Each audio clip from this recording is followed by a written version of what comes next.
পুরাবের ভাবে ভাবাতীত হয়ে কীর্তন করছে।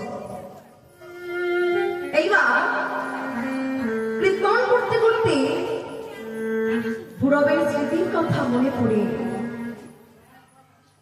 আজ গৌরাঙ্গ মহাপ্রভু অঝরে কাঁদছে। এটাই হলো গৌরাঙ্গ মহাপ্রভুর কীর্তনের মাধুর্য।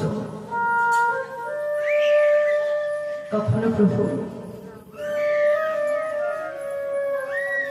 তার এই হরিনামের মাধ্যমে কখনো কখনো ভক্তকে হাসায়, আবার কখনো কখনো কাঁদায়। আজ গৌরাঙ্গ মহাপ্রভু যখন কাঁদছে, শ্রীনিবাস ঠাকুর প্রভুর মুখের দিকে তাকিয়ে বলছে, দয়াময়, ও দয়াময়, তুমি কাঁদছো কেন? কি হয়েছে তোমার? এই তো এই মাত্র এই আমাদের সবাইকে সঙ্গে করে নিয়ে দুটি বাহু উত্তোলন করে আনন্দে কীর্তন করছিলেন। দয়াময়, এমন কি হলো যার জন্য তুমি কাঁদছো? দয়াময়, আমাকে তুমি বলবে না? আচ্ছা শ্রীনিবাস, আমরা যারা যারা বৃন্দাবনে ছিলাম তারা তো সবাই নবদ্বীপ ধামে অবতীর্ণ হয়েছে। আমি তো সবাইকে দেখতে পাচ্ছি, কিন্তু সবার মাঝে আমি তো একজনকে খুঁজে পাচ্ছি না। সে কোথায় গেল? তাকে ছাড়া যাওয়ার কীর্তন করা অসম্ভব। শ্রীনিবাস ঠাকুর বলছি, দয়াময়, ও দয়াময়, তার নাম তো তুমি আমাকে বলবে। তার নাম না বললে আমি তাকে কেমন ভাবে খুঁজে দেব বলো তো? তার নাম কি? সে তোমার কে হয়? বলো দয়াময়, বলো। শ্রীনিবাস, তুমি শুনবে, সে যে বড় ভালোবাসার অতি প্রিয় জন, তবে সমস্যা আমার কে হয়? সে যে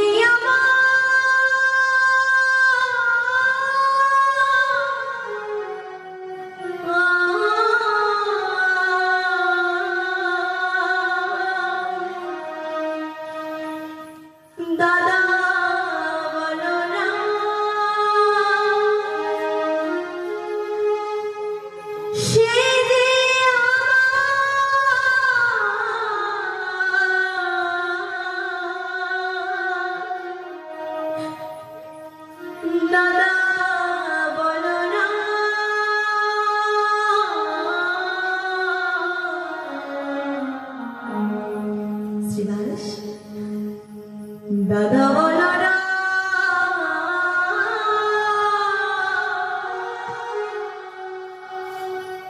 দাদা বলো না,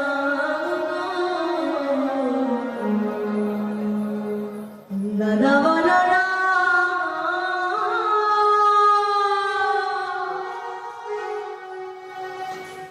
দাদা বলো না।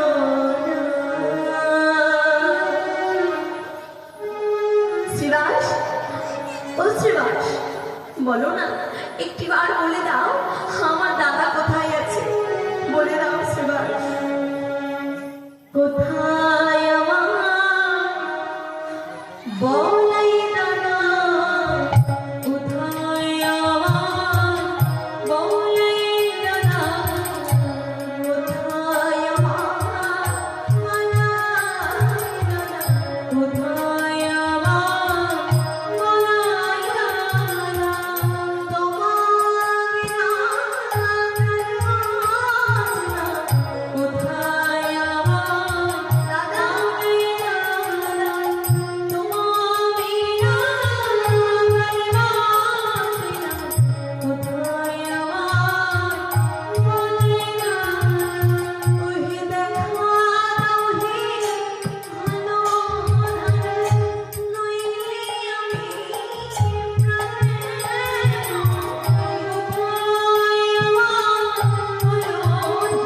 দুটি দেহ ধারণ করে এসেছিলেন।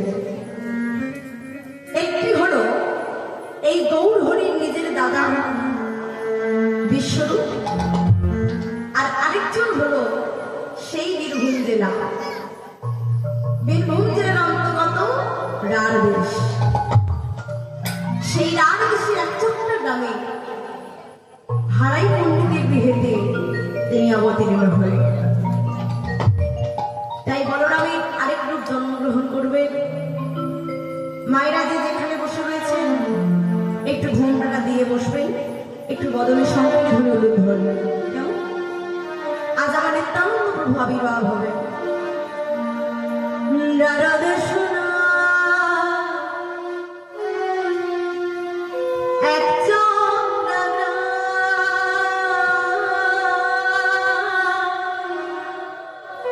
হারায় পণ্ডিতের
তো মামা, আমাদের যে একাদশী ব্রত রয়েছে,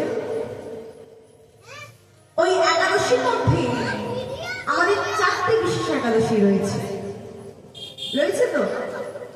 কি গো, একাদশী ব্রত পালন করা হয়? হয়? বাহ! যারা যারা ব্রতটি পালন করে একটু বাহুটা তুলুন তো দেখি। দেখি। বাহ! অনেকেই করে, আবার অনেকেই করে না। আমি বলবো সবগুলো না করতে পারেন, 4টি যে আমাদের বিশেষ একাদশী রয়েছে, অন্তত কিছু না হলেও 4টি বিশেষ একাদশী আমাদের অবশ্যই অবশ্যই করে পালন করা উচিত। কেমন?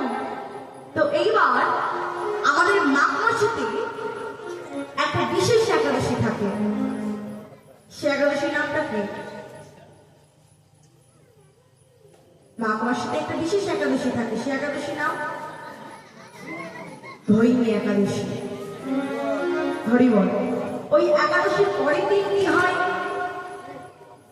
দ্বাদশী। দ্বাদশীর পরের দিন ত্রয়োদশী। ওই যে ভীম একাদশী চলে গেল, তার ঠিক পরের দিন দ্বাদশী, তার ঠিক পরের দিন নিত্যানন্দ ত্রয়োদশী। ক্যালেন্ডারটা তা যদি লক্ষ্য করে দেখবেন, নিত্যানন্দ ত্রয়োদশী বলে লেখা থাকে। সেই দিনই আমার নিত্যানন্দ প্রভু আবির্ভাব হয়েছিলেন আমাদের মাঝে। তাই আজ সেই দিলাম শুভ মাঘ।